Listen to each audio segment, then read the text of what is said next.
Hello বন্ধুরা, পিপি ফ্যামিলিতে স্বাগত। আজ বানাবো বাসন্তী পোলাও। তো প্রথম থেকে আপনারা শেষ পর্যন্ত দেখুন।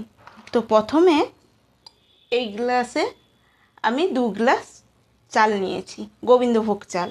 তো সেটাকে ধুয়ে আমি শুকিয়ে দিয়েছি। এরপরে দিয়ে দেবো আদা থেতো করে অল্প উপর থেকে দিয়ে দেবো,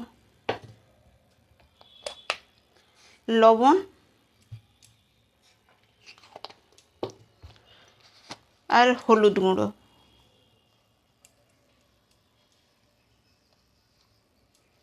দিয়ে ভালোভাবে মাখিয়ে নেব। মাখিয়ে কিছুক্ষণ রেখে দেব। তো প্রথমে কড়াইতে ঘি দিয়ে দিলাম, তেজপাতা দিয়ে দিলাম, শুকনো লঙ্কা দিয়ে দিলাম 2টো, বাদাম আর কিশমিশটা দিয়ে দেব,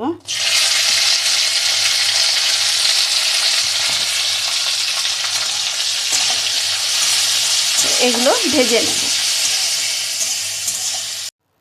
দেখুন বন্ধুরা, ভেজে তুলে নিয়েছি। তো এরপরে সেই কড়াইতে আর একটু ঘি দিয়ে দেব, আর 1 চামচ ঘি দিয়ে দিলাম, লবঙ্গ আর এলাচ দিয়ে দিলাম,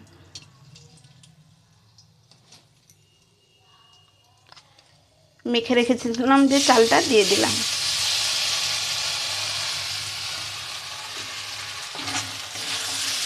দিয়ে একটু ভালোভাবে নাড়িয়ে নেব।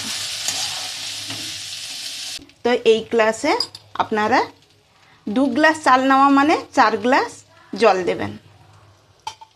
যে যে মাপে নেবেন তার ডবলে জল দেবেন।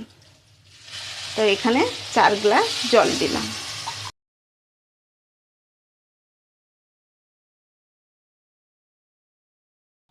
দিয়ে ভালোভাবে একটু নাড়িয়ে নিয়ে ওপর থেকে আর 1 চামচ ঘি দিয়ে দিলাম, ভেজে রাখা বাদাম, কিশমিশ, তেজপাতা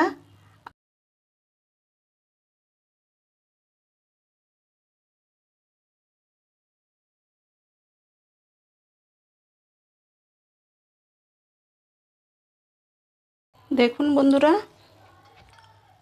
তো ওপর থেকে চিনি দিয়ে দেব, চিনি দিয়ে আর একবার নাড়িয়ে নেব। দেখুন কি সুন্দর ঝরঝরে হয়ে গেছে। দেখুন বন্ধুরা, বাসন্তী পোলাও আর দই চিকেন রেডি আমাদের। তো দই চিকেনের রেসিপিটা পরের ভিডিওতে পেয়ে যাবেন আপনারা। তো কেমন দেখতে লাগছে কমেন্টের মাধ্যমে জানাবেন।